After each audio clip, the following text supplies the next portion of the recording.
नमस्कार दोस्तों, तिवारी क्लासेस में आपका स्वागत है। आज के इस वीडियो में इग्नू के एमएचडी प्रोग्राम के सब्जेक्ट एमएचडी 3 का इकाई 2 राष्ट्रीय आंदोलन के संदर्भ में गोदान, इस पर चर्चा करेंगे। अगर इस वीडियो का रूपरेखा का बात करें तो हम लोग इसमें इन टॉपिक्स को देखेंगे।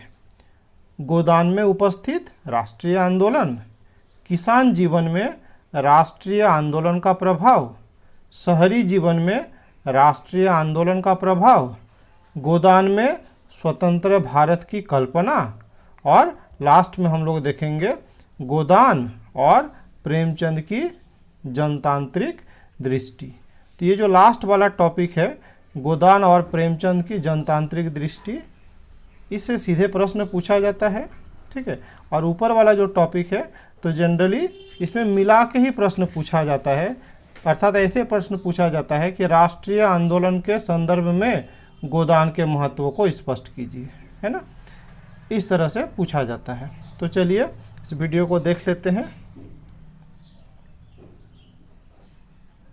गोदान में उपस्थित राष्ट्रीय आंदोलन। अगर आप गोदान उपन्यास को पढ़े हैं तो जरूर देखे होंगे कि इस उपन्यास में राष्ट्रीय आंदोलन के बारे में सीधे सीधे ज़्यादा कुछ कहा नहीं गया है। इसमें किसानों के समस्या को ही ठीक से दिखाया गया है। साथ ही जो अंग्रेजी शासक द्वारा जो भारत में जमींदारी प्रथा, रैयतवाड़ी प्रथा, ये सब को जो थोपा गया, ये सब के दुष्प्रभाव के बारे में इसमें ज़्यादा उल्लेख किया गया है। लेकिन जबकि हम लोगों का टॉपिक ही है कि राष्ट्रीय आंदोलन के संदर्भ में गोदान, तो हम लोग उस छोटी छोटी घटनाओं को भी खोज के निकालेंगे जो राष्ट्रीय आंदोलन को परिपुष्ट करता है, ठीक है। तो देखते हैं। गोदान की कथा वस्तु में राष्ट्रीय आंदोलन की उपस्थिति अपेक्षाकृत कम है, तब भी उपन्यास का कथ्य राष्ट्रीय आंदोलन की जनतांत्रिक भावधारा की चेतना को अभिव्यक्त करता है। जनतांत्रिक भावधारा, है ना, अर्थात ये जो लोकतांत्रिक भावधारा है, इसको अभिव्यक्त करता है। गोदान वास्तविकतः ब्रिटिश राज द्वारा स्थापित व्यवस्था का विरोधी है। प्रेमचंद जानते थे और मानते थे कि जो सारा समस्या का जड़ है वो है ब्रिटिश राज, है ना। अंग्रेज राज द्वारा घोषित जमींदारी प्रथा के प्रमुख शासकों द्वारा भारतीय किसानों का निरंतर शोषण अंग्रेजी सरकार की नीति का ही हिस्सा था। प्रेमचंद ने इन सभी शासकों द्वारा ओढ़े हुए धर्म, नीति, मर्यादा, कानून, पाप, पुण्य, दया, करुणा, सहानुभूति के मुखौटे हटाए हैं। अर्थात ये जो अच्छे गुण होते हैं, धर्म, नीति, मर्यादा, लेकिन जो शासक है वो ये सब का मुखौटा ओढ़े हुए हैं, मतलब वे रियल में ऐसे हैं नहीं, है ना, सिर्फ दिखावा करते हैं और किसी न किसी बहाने किसान का शोषण करते हैं, जो जिस तरह से कर सकते हैं, है ना। जैसे पंडित जी लोग हो गए तो वे धर्म के नाम पर करते हैं, है ना। वैसे ही जो मानिए पुलिस हो गया वो कानून के नाम में करता है ना। जो समाज हो गया वो नीति के नाम में, मर्यादा के नाम में, मतलब जैसे भी हो किसानों का शोषण होता ही था। तो वही प्रेमचंद कहना चाहते हैं। इनकी सच्चाई से परिचित कराया है। किसान को घेरे रहने वाले ये शोषक शक्तियाँ आर्थिक रूप से किसान की पूर्ण रूप से निर्भरता के कारण खुद को किसान का शोषण कराने का अधिकारी मानती है। अर्थात ये हो गया कि ये जो भोले भाले किसान, ये आर्थिक रूप से उन्हीं पर डिपेंडेंट है, उन्हीं पर निर्भरशील है, अतः उन्हें लगता है कि हम तो इनका शोषण कर ही सकते हैं। इस प्रवृत्ति को बनाए रखने में अंग्रेजी राज और उसके तंत्र ने पूरा साथ दिया। प्रेमचंद ने राष्ट्रीय आंदोलन को समानता पर आधारित समाज व्यवस्था की स्थापना के पर्याय के रूप में देखा था। अर्थात प्रेमचंद को ये लगता था कि देश में क्या हो, कैसा समाज हो, तो समानता पर आधारित समाज हो, जहाँ पे सभी लोग समान हो, कोई ऊंच नीच ना हो, कोई ज़्यादा अमीर गरीब वाला बात ना हो, है ना। तो ऐसा सपना प्रेमचंद देखते थे। राष्ट्रीय आंदोलन द्वारा जमींदारी प्रथा को नष्ट कराने का प्रयास मुख्य रूप से उभरकर सामने आया। बार बार प्रेमचंद इन समस्याओं के बारे में लिखते हैं, है ना, और इसे दूर करने का उपाय खोजने के लिए प्रेरित करते हैं। प्रेमचंद ने राष्ट्रीय आंदोलन के मुख्य उद्देश्य को गोदान की कथा वस्तु में इस प्रकार शामिल किया है जिससे जन चेतना का विकास हो और यही जन आंदोलन का स्वरूप ले सके। आप पिछले वीडियो में देखे थे कि ये वैसे पाठक को टारगेट करना चाहते हैं जो मध्य वर्ग के हैं और शिक्षित हैं, है ना, उन्हें ये जागरूक करना चाहते हैं, है ना। तो ये ज़रूरी है कि जन चेतना का विकास हो, लोग समझे, किसान समझे और इस आंदोलन में शामिल हो। ठीक है, तो ये था। अब देखते हैं किसान जीवन में राष्ट्रीय आंदोलन का प्रभाव। तो जैसे कि कहा गया है कि सीधे सीधे ये किसान बगावत तो करते नहीं थे, है ना, ये तो अधिकतर भाग्यवादी होते थे, है ना। इन्हें लगता था कि जो हमारा समाज है ये तो असमानता के सिद्धांत पर ही बना है ना। जो कहावत है कि बड़ी मछली छोटी मछली को खाता है, इस सिद्धांत में वे विश्वास करते हैं, है ना। होरी भी इसी प्रकार का एक किसान है ना। तो गोदान के रचना काल में प्रेमचंद समझते थे कि किसान जीवन पर राष्ट्रीय आंदोलन का विशेष कोई प्रभाव नहीं पड़ा था। उपन्यास का नायक होरी को इस आंदोलन की कोई जानकारी ही नहीं थी। उनका बेटा गोबर जो शहर एक बार गया था ना, नौकरी करने के लिए, काम करने के लिए शहर गया था, तो शहर जाने के कारण उसे कुछ बातें अवश्य पता थी, है ना। वैसे ही वो शहर में जब गया तो वहाँ जाकर राजनीतिक और कानूनी रूप से कुछ परिचित भी हो गया था। अब वो अपना हक और अधिकार को कुछ समझने लगा था, है ना। तो प्रेमचंद की दृष्टि में राष्ट्रीय आंदोलन अभी तक शहरी मध्य वर्ग, पूंजीपति, जमींदार समुदाय तक ही सीमित है। शहर के निम्न मध्य वर्गीय लोग और मजदूरों तक में भी थोड़ी थोड़ी जागृति आ गई थी, लेकिन विशालकाय जो एक वर्ग है, किसान वर्ग, ये अभी भी उस आंदोलन से दूर ही है ना। परंतु राष्ट्रीय आंदोलन की चेतना के विकास के कारण सामान्य जन में नई आशाएं और आकांक्षाएं उत्पन्न ले रही थी, है ना। अर्थात किसानों को भी लग रहा था कि शायद भविष्य में कुछ सुधार हो, है ना। मन में एक आशा की किरण जग रही थी, है ना।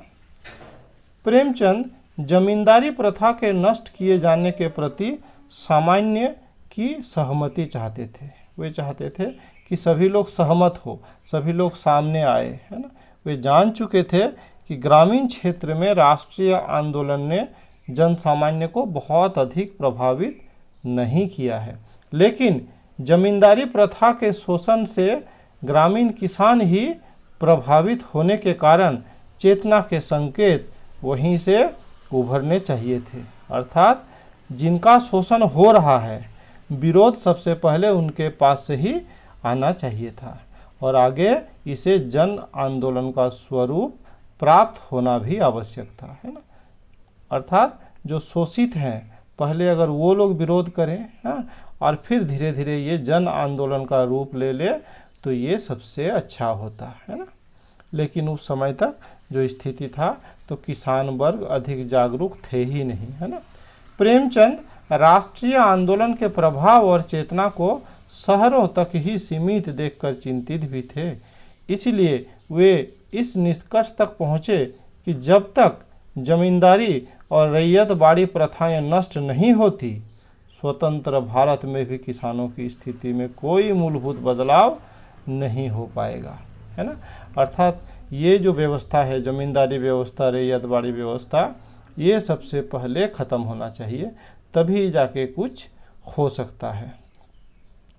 अब अगर शहरी जीवन में राष्ट्रीय आंदोलन के प्रभाव का बात करते हैं तो हम लोग देखते हैं इस गोदान उपन्यास के माध्यम से प्रेमचंद बताए हैं कि शहर में इसका कुछ प्रभाव पड़ा था, है ना। शहर के लोग थोड़े जागरूक थे वे समझते थे, है ना। तो प्रेमचंद इसमें कहते हैं कि कुछ शहरी मध्य वर्ग, पूंजीपति, जमींदार, है ना, यहीं तक सीमित रहा लगभग ये राष्ट्रीय आंदोलन। शहर के निम्न वर्गीय लोग और मजदूरों तक भी थोड़ी थोड़ी जागृति आ गई थी। गोदान में राष्ट्रीय आंदोलन के प्रभाव को दिखाने वाले कई प्रसंग मिलते हैं ना, जो शहरी जीवन से संबंधित है। जैसे जो जमींदार राय साहब, वो भी क्या है, जेल गए थे। हाँ, ये अलग बात है कि राय साहब का संबंध अंग्रेज़ों से बहुत अच्छा था, बट जो भी हो, जेल पर गए थे। उसी तरह से मिस्टर खन्ना का बात करें तो वे भी साहसी व्यक्ति थे, संग्राम में आगे बढ़ने चाहते थे, है ना, तो साथ देते थे संग्रामियों का। उन्हें भी एक दो बार जेल जाना पड़ा था, ठीक है, पर वे फिर भी किसी से डरना नहीं जानते थे, है ना। शराबी होने के बाद भी अवसर पड़ने पर बड़ी बड़ी तकलीफ़ें झेल सकते थे, है ना। जब उन्हें जेल हो गया तो जेल में उसे क्या है, वहाँ तो शराब वराब कुछ मिलने वाला था नहीं, तो उन्होंने इसको अच्छे से काटा। हाँ, कोई दिक्कत उन्हें नहीं हुआ, है ना। तो जेल में कष्ट तो काफ़ी सहना भी पड़ा, लेकिन वो डटे रहे। हाँ, तो यहाँ पे छिटपुट क्या है, उदाहरण है। वैसे ही मालती, ये भी एक शहर का कैरेक्टर है ना, वो भी जेल जा चुकी थी, है ना। इसी तरह राय साहब के भावी दामाद कुंवर दिग्विजय सिंह भी बड़े दबंग और निर्भीक थे। वह गुप्त रूप से राष्ट्रीय आंदोलन में दिल खोलकर सहयोग देते थे, है ना।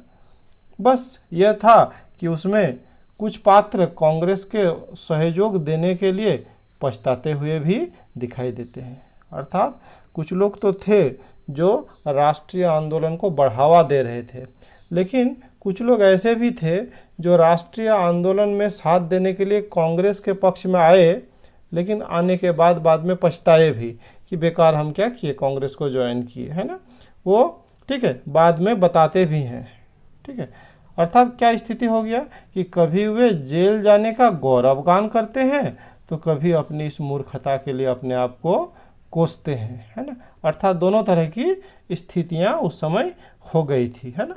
अर्थात उस समय तक शहरी जीवन में भी राष्ट्रीय आंदोलन का व्यापक प्रभाव नहीं पड़ा था। इसलिए तो लोग क्या सोचते थे कि कांग्रेस का साथ देना सही है या साथ नहीं देना सही है, ये क्लियर लोग नहीं कर पाते थे अधिकतर, है ना। इन प्रसंगों से ऐसा लगता है ना, प्रेमचंद ये प्रसंगों का उल्लेख किया है गोदान में, है ना। तो ऐसा लगता है कि वे भी ये जो उस टाइप का जो आंदोलन चल रहा था उससे कुछ ना कुछ वो असहमत दिखते हैं, है ना। उनका जो पहले का जो रचना है ना, जैसे सेवा सदन है, प्रेमाश्रम है, तो उस सब में जिस तरह से वो क्या है इस राष्ट्रीय आंदोलन को जोर पकड़ते हुए दिखाते हैं, इसमें उस तरह से नहीं दिखाते हैं ना। इसमें कोई आदर्शवादी कल्पना नहीं है, वे सीधे सीधे यथार्थवादी तरीके से ही लिखते हैं, ठीक है। प्रेमचंद के अनुसार राष्ट्रीय आंदोलन का प्रभाव जब तक शहरी मध्य वर्ग, पूंजीपति और जमींदार समुदाय तक ही सीमित रहेगा तो किसानों को कोई लाभ नहीं होने वाला है। अर्थात किसान चाहते थे कि ये जो राष्ट्रीय आंदोलन ये शहर से निकलकर गांव में पहुंचे, किसान वर्ग तक, मजदूर वर्ग तक ये सामने आए, ये लड़े अपने हक के लिए। लेकिन जब तक ये आंदोलन ये मध्य वर्ग और पूंजीपति और जमींदार समूह तक सीमित रहेगा तो किसानों का कोई भला होने वाला नहीं है। ये लोग स्वयं तो अपने लाभ का ध्यान रखेंगे, लेकिन किसानों का शोषण तो होता रहेगा। साधन संपन्न वर्ग अपने आर्थिक, सामाजिक और राजनीतिक प्रभाव के कारण स्वतंत्र भारत में भी सत्ताधारी बनेगा और किसान, मजदूर, दलित और पिछड़ों के शोषण के नए नए हथकंडे अपनाएगा, है ना। परिणामतः शोषितों को, वंचितों को और पीड़ितों को कोई भी लाभ नहीं होगा, उनकी स्थिति में कोई भी बदलाव नहीं होगा, है ना। इसलिए प्रेमचंद इस आंदोलन के ज़्यादा पक्षधर दिखाई नहीं देते हैं, है ना। अब हम लोग देख लेते हैं कि गोदान में स्वतंत्र भारत की कल्पना। अगर सीधे तौर पर देखा जाए तो इसमें स्वतंत्र भारत का लिए ऐसा कोई रूपरेखा तैयार नहीं किया गया है ना। अर्थात गोदान की कथा वस्तु में प्रेमचंद ने सीधे सीधे स्वतंत्र भारत की रूपरेखा तो खींची नहीं है, परंतु एक उम्मीद जरूर व्यक्त की है। गोदान में प्रेमचंद किसी प्रकार के आदर्श समाज या राज की परिकल्पना भी प्रस्तुत नहीं करते। सेवा सदन और प्रेमाश्रम की आदर्श चेतना का गोदान में नितांत अभाव है। सुनहरे भविष्य की आशा कई दृष्टि से रचना के यथार्थ को खंडित कर देती है। यह मानकर प्रेमचंद ने यथार्थवादी रचना पद्धति के अनुरूप गोदान का सर्जन किया है। अर्थात एट प्रेजेंट जो कुछ हो रहा है, एट प्रेजेंट जो परिस्थितियां हैं, उसी के बारे में गोदान में वर्णन किया गया है ना। इसमें भविष्य में होने वाले कोई सुनहरे सपने को नहीं दिखाया गया है। यही गोदान की शक्ति है। इसमें लेखक ने होरी धनिया के जीवन की करुण कहानी पर अपनी दृष्टि केंद्रित रखी है। इसके साथ ही तत्कालीन राष्ट्रीय आंदोलन की प्रगति के बारे में भी लेखक आलोचनात्मक दृष्टि से विचार करता हुआ दिखाई देता है ना। स्वतंत्र भारत के बारे में कल्पना करते हुए प्रेमचंद कहते हैं कि किसी भी हालत में स्वतंत्र भारत में जमींदारी व्यवस्था नहीं रह सकती। जमींदारों का लोप अनिवार्य है। जब तक जमींदारी व्यवस्था का उन्मूलन नहीं कर दिया जाता, तब तक किसानों का अस्तित्व खतरे में है ना। अर्थात प्रेमचंद वही बात को बार बार दोहरा रहे हैं ना कि ये जो व्यवस्थाएं हैं ये सबको ख़त्म करना जरूरी है। यदि जमींदारी प्रथा रही तो भारतीय किसान तबाह हो जाएंगे, सबके सब खेत मजदूर बन जाएंगे। खेत मजदूर अर्थात जिसका अपना खेत चला जाएगा और दूसरे के खेतों में काम करने के लिए मजबूर हो जाएगा, है ना। तो ऐसे लोगों को खेत मजदूर कहते हैं। यदि यही किसानों को बचाए रखना है तो जमींदारी व्यवस्था का उन्मूलन करना ही होगा। किसानों के अस्तित्व रक्षा का प्राथमिक प्रश्न है ना। अर्थात यही पहला प्रायोरिटी है, इसी को ध्यान में रखना है। जमींदारी प्रथा समाप्त होते ही किसानों से वसूल किए जाने वाले गैर कानूनी कर समाप्त हो जाएंगे। ठीक है, अर्थात कानूनी रूप से तो ज़मीन से कर लिया ही जाता था, उसके अलावे भी जो एक्स्ट्रा लग जाता था जैसे डांड, दस्तूरी, शगुन, बेगारी, ठीक है, तो ये सब जो कर शामिल है ये क्या हो जाएंगे, समाप्त हो जाएंगे। इसके साथ ही भूमि की लगान को भी कम करना पड़ेगा। नहीं, इस तरह का लगान होना चाहिए कि किसान आसानी से चुकता कर सके, है ना। अंग्रेज़ों के समय में तो ऐसा हो जाता था कि 1/3 देना पड़ेगा ना, जितना फसल उत्पादन हुआ उसका 1/3 देना पड़ेगा। किसी किसी प्रांत में तो यह स्थिति था कि आधा दे देना पड़ेगा ना। तो ये तो भयंकर खराब परिस्थिति था, है ना। तो बताया कि ये सबको कम करना पड़ेगा, है ना। और बाकी जो क्या है गैर कानूनी कर है उसको तो बंद ही करना पड़ेगा। प्रेमचंद इस बारे में भी चिंतित है कि जमींदारी प्रथा समाप्त होने के बाद भी जमींदार पूर्णतः शक्तिहीन नहीं हो जाएंगे। अर्थात प्रेमचंद चाहते हैं कि जमींदारी सिस्टम भी ख़त्म हो और साथ में जो जमींदार लोग हैं वो भी शक्तिहीन हो जाए। नहीं, तो वे कहते हैं कि उनकी शोषण करने की शक्ति भले ही समाप्त हो जाए, परंतु उनकी राजनीतिक ताकत तब भी बची रहेगी, है ना। अर्थात राजनीति में उसका प्रभाव तब भी रहेगा और इस प्रकार के कानून बनाएंगे जो किसानों के हित का न हो। इसके साथ ही प्रेमचंद किसानों में जागृति फैलाने के काम को भी महत्व देना चाहते हैं। यदि होरी गोबर की तरह सोचता और कार्य करता तो उनको इतनी परेशानियां नहीं उठानी पड़ती। आप उस उपन्यास में देखे हैं कि गोबर जो कि होरी का बेटा है शहर गया था काम करने, है ना, और वहाँ से थोड़ा सा स्वतंत्र सोच लेके आया, है ना, राष्ट्रीय आंदोलन के बारे में थोड़ा सा सोच लेके आया, है ना, और जो उनके पिताजी का परंपरागत सोच था उसका विरोध किया। उसके पिताजी को भी समझाया कि आप दब के मत रहिए, है ना, थोड़ा सा सच्चाई का साथ दीजिए, है ना। लेकिन होरी उनके बातों को मान ही नहीं पाया क्योंकि वो तो वही परंपरावादी था, अंधविश्वासी था, पुराने सोच में विश्वास रखने वाला था, है ना। तो वही कहा जा रहा है कि अगर होरी भी गोबर की तरह सोचता तो शायद उसकी परेशानियां कम जरूर होती, है ना, और अभी आज का लास्ट टॉपिक प्रेमचंद की जनतांत्रिक दृष्टि, जो कि इस गोदान उपन्यास में दिख रहा है। ठीक है, तो प्रेमचंद जनतांत्रिक दृष्टि संपन्न लेखक हैं, ये आप तो जानते ही हैं, है ना।